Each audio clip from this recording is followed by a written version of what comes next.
I made this video because I wanted to know everything I could about Caroline Polachek before her new album drops, Desire, I Wanna Be You. The title of this album is actually called Desire, I Want to Turn Into You.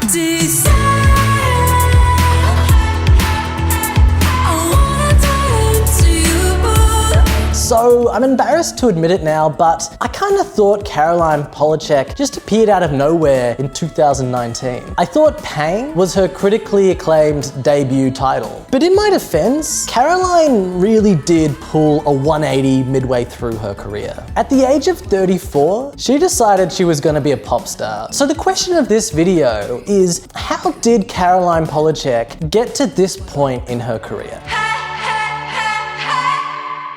Caroline Polachek is actually one of the 2 founding members of Chairlift. If you haven't heard of Chairlift, well, you might have heard of this. I'm going to talk about that in a sec. Hold on. Caroline met Aaron Fenning in economics class in the University of Colorado. When they realized that they were both musos, they started swapping each other's demos. Pretty soon, they started gigging together. At first, they were just experimenting with ambient sounds. No drums, just a lot of looping. But pretty soon, they started writing songs together. One night, huddled over candlelight, trying to impress each other with clever lyrics, they kissed. As soon as they officially started dating, Caroline got accepted into NYU. So the couple moved to New York. Patrick Wembley became the 3rd member of Chairlift, and he kind of just elbowed his way in. Patrick loved Chairlift's sound, but thought that they needed a drummer. Caroline was not interested, but to be nice, invited him along to rehearsals to see what else he could do. To Caroline's shock horror, Patrick bought an entire decked out drum kit to rehearsals. But within an hour, Caroline was completely convinced, yeah, they did need a drummer. You're Chairlift and you're watching New York Noise. It took around 9 months for Chairlift to record their first album because the trio were so busy. Caroline was still studying at NYU, and Patrick and Aaron were just working odd jobs to pay rent. Still, they played gigs whenever they could and slowly started to cultivate a fan base. They started connecting with other unknown indie bands in New York, such as MGMT, Grizzly Bear, and Yeasayer. Something was happening here, and Chairlift was at the center of it. The indie New York/Brooklyn scene was about to explode.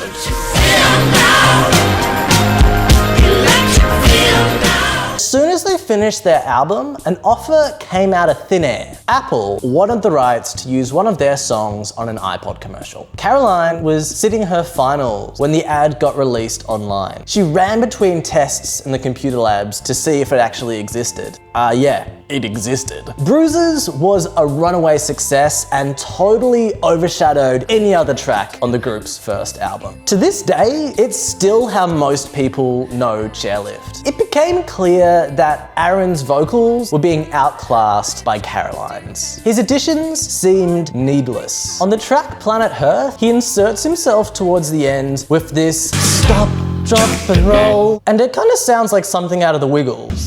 Fruit salad, yummy, yummy. His verse on Bruises is so unnecessary and so twee on a track that is already way too sweet and shy. I grabbed some frozen strawberries so I could ice your bruising knee. Honestly, he was detracting from the group, which probably put a strain on their relationship because pretty soon after their first project, Caroline and Aaron split up and Aaron quit the band. Neon pink and black and blue.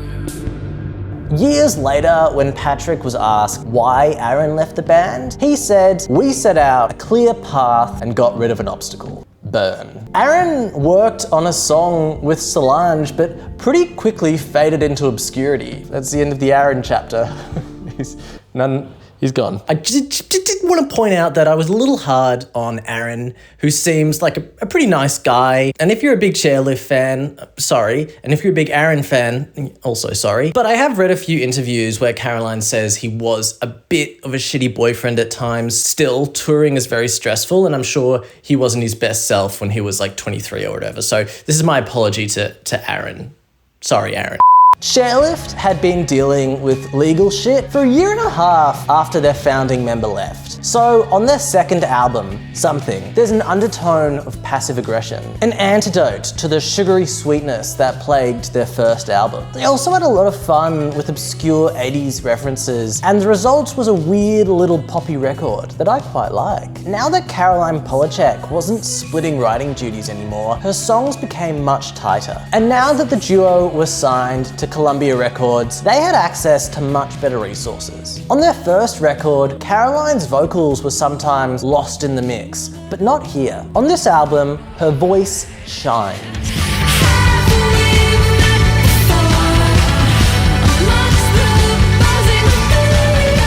Personally, this is my favorite Chairlift album. It's still distinctly indie, but structured much better than their first. In the video for Anamnesia, Caroline's yearning to take Chairlift in a more theatrical direction was becoming pretty palpable.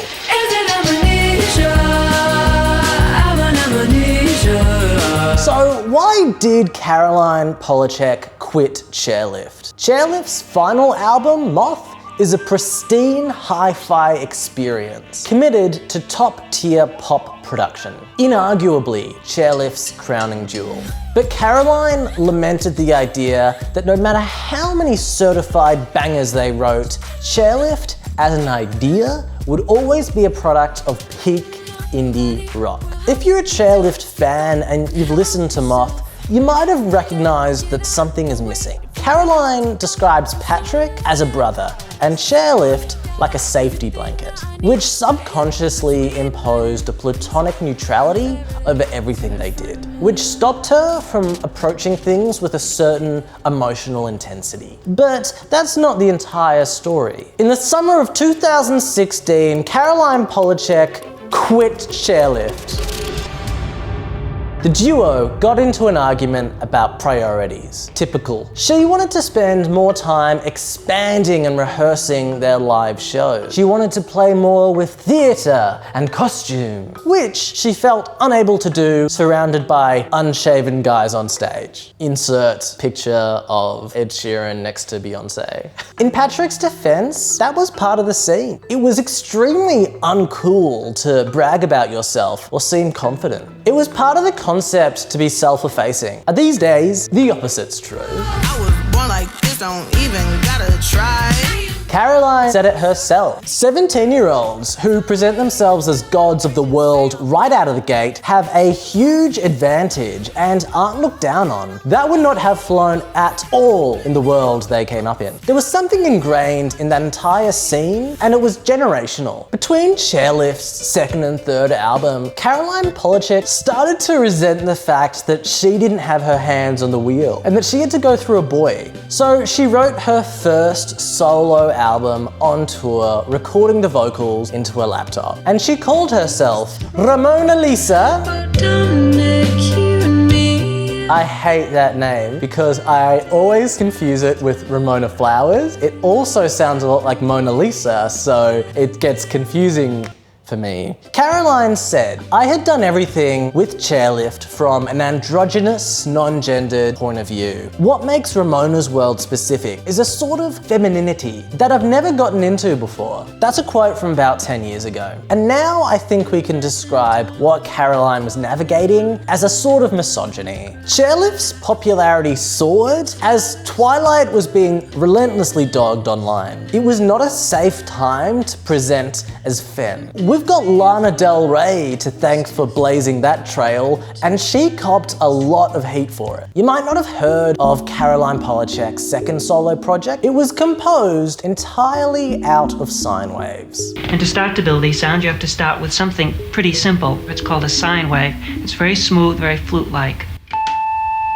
She was frustrated by how genre-specific so many different sounds were, that they instantly invoked an instrument or a style. She wanted a totally neutral writing tool. This was exciting for her and a palate cleanser between massive projects. Part of what Caroline loves about pop is the challenging minimal aspects of it. The best pop productions are lean and the best pop songs are minimal.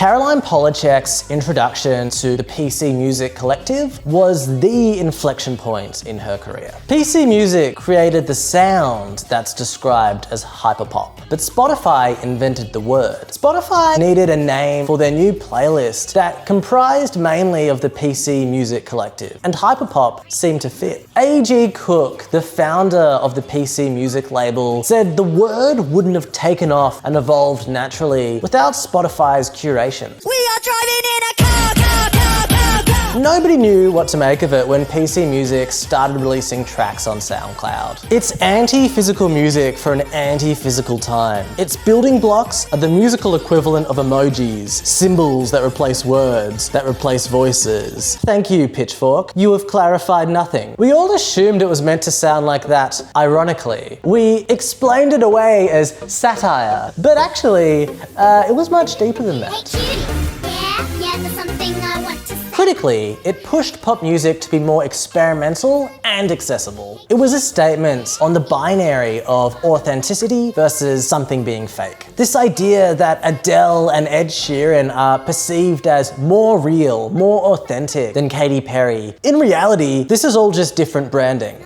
L Harle is Caroline Polachek's most pivotal collaborator. He is her secret sauce, and she has gone so far to claim that life has never been the same since their musical partnership. They actually met each other when they were invited to pitch lines to Katy Perry. I remember prior to everything, my manager reached out to me to say that Dan wanted to work with me and that, yes, he's part of the PC Music Collective, but he's not like the others, as if I'd internalized some kind of stigma, which I hadn't, but he was right. L Harle is not like the others. I'm not going to commit the cardinal music journalist sin of crediting the man behind the computer for the work of an extremely talented and hard-working woman. But Caroline Polachek credits L Harle with drastically changing Pang's trajectory. After Caroline had already worked on it for 6 months, Harle roped in some of the PC Music Collective to help with producing her next project. A.G. Cook, PC Music's founder, and Jimmy E. Stack, as well as superstar producers like Dan Nigro from Olivia Rodrigo's Sour and Andrew Wyatt.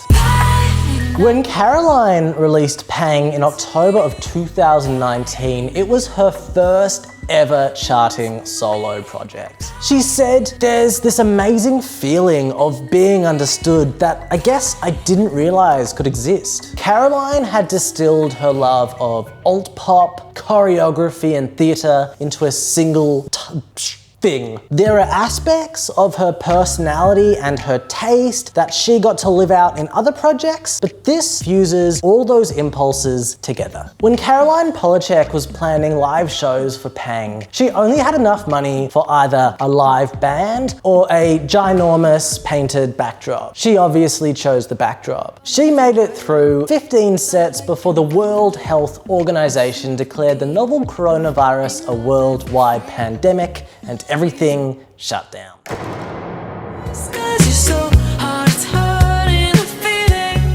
So Hot You're Hurting My Feelings is now the most popular song from that album, but at the time of release, it didn't chart at all. The song became a sleeper hit deep into the pandemic in 2022.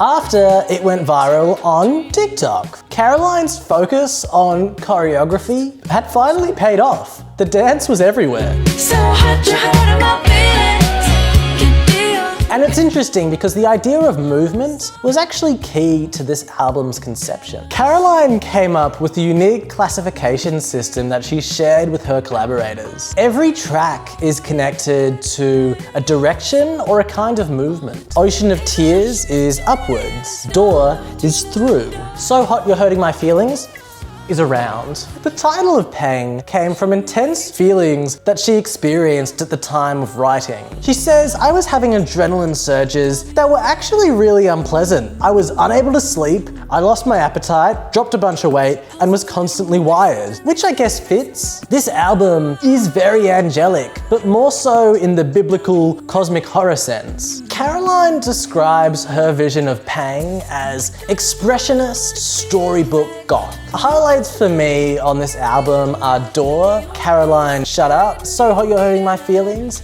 and Hit Me Where It Hurts. Desire, I Wanna Be You is about to be released in a couple weeks, and in my humble opinion, the singles on this album go so much harder than anything released on Pang, which is an album that I loved. It is absolutely one of my most anticipated albums of the year. Polachek calls this a very maximalist album, the result of her wanting it to feel soulful and alive. To create something physical, songs that can spread throughout your whole body and make you feel the way she felt when she heard Matisha Bazaar. L Harle returns as a major collaborator, with A.G. Cook and Jimmy E. Stack returning to co-produce a few songs. I absolutely adore the track Billions. It might be my favourite Polachek song of all time. A sort of tapestry weaved from Massive Attack, Annie Lennox's Don't Let It Bring You Down, and the Summer Heights High theme song. The music video is directed by Polachek and her husband, Matt Cobson, shot in the same style as Björk's Venus as a Boy, glowy and overexposed. Okay, made a mistake here. Matt Cobson isn't Caroline's husband, they're just dating. Sunset is another track that drives me hog wild. It might be the ultimate holiday song. I didn't expect a flamenco guitar on a Polachek track, but it rules! The music video is another husband and wife collaboration in dedication of the track's summery sonic palette. And Welcome to My Island has been described as Caroline's brattiest song ever, which is the hottest thing I've ever heard. Welcome to my island. And I can't hear the opening to this track without seeing the music video of Caroline's eyes just going bug wild, which is different to hog wild. And it delves into something that I've barely touched on in this video, Caroline's childhood. I am my father's daughter in the end. He says, watch your ego, watch your head. Caroline had a difficult relationship with her father, who completely failed at being able to take care of himself in any of the most essential ways, she said. He struggled with bipolar disorder and depression, and he distanced himself from the family. Caroline lived in Tokyo from ages 1 to 7 because of her father, but eventually settled in Greenwich, Connecticut. Shortly after, Caroline's parents got a divorce. She said, even as a kid, there were years that would go by without me talking to him. But as an adult, they managed to repair their relationship. Unfortunately, in 2020, he passed away, unable to recover from COVID-19. And saying goodbye to her father over FaceTime was one of the hardest experiences Caroline's ever had. His obituary in Princeton Weekly Alumni reads, born in New York, educated at Harvard and Berkeley, Jim was quite simply brilliant. First as a violinist and a pianist, as a linguist, then his true calling as an Asianist. Harvard University Press published his field-defining magnum opus, The Inner Opium War, in 1992. Caroline was given her first ever instrument by her father when she was 7, a Yamaha PSR. Okay, if you just wanted a celebration of Caroline Polachek's career, and that's why you clicked on this video, now is your chance to stop the video and enjoy it for what it was, because I'm about to give you a little bit more than you bargained for, and to be honest, I considered cutting this next part out entirely. In this section of the video, I'm not trying to criticize Caroline Polachek. I mean, for a start, there's really not that much to criticize. Caroline Polachek hasn't made many mistakes in her career. Maybe just that god-awful Elon Musk song, R.I.P. Harambe, that she helped produce. R.I.P. Harambe, sipping on some Bombay. That is not good. That's the extent of my criticism, but I also want to touch on class just briefly. The zeitgeist right now is to call out Nepo babies, which is a lot of fun, don't get me wrong, but it misses the forest for the trees. The proportion of working class artists, musicians, and actors has shrunk by half since the 1970s. 16% born between 53 and 62 had a working class background, but but that's fallen to 8% for those born 4 decades later. To absolutely no one's surprise, the arts is saturated by the upper and upper middle class. A.G. Cook, L Harle and Goffody all went to the same private school in North London called the King Alfred School. To attend, it costs up to $12,500 a term, so that's up to 50 grand a year, not including any of the additional extras such as school trips or camps or textbooks.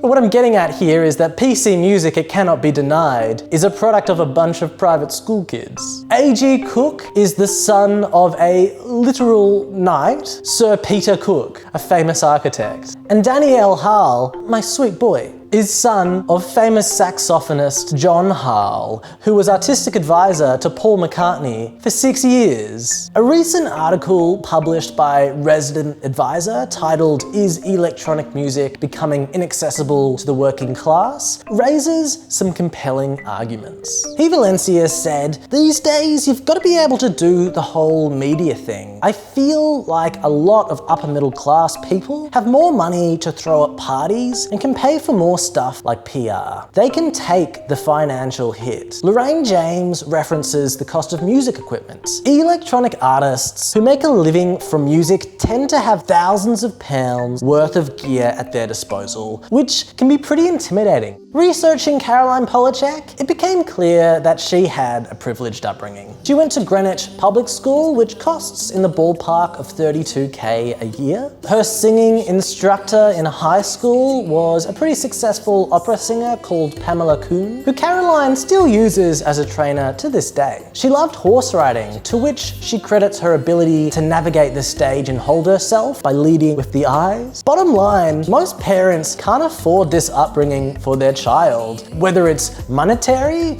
or just they don't have enough time. So if the question I'm trying to answer in this video is how did Caroline get to this point in her career? The answer is the same as it is for most artists. Talent, determination, luck, and privilege.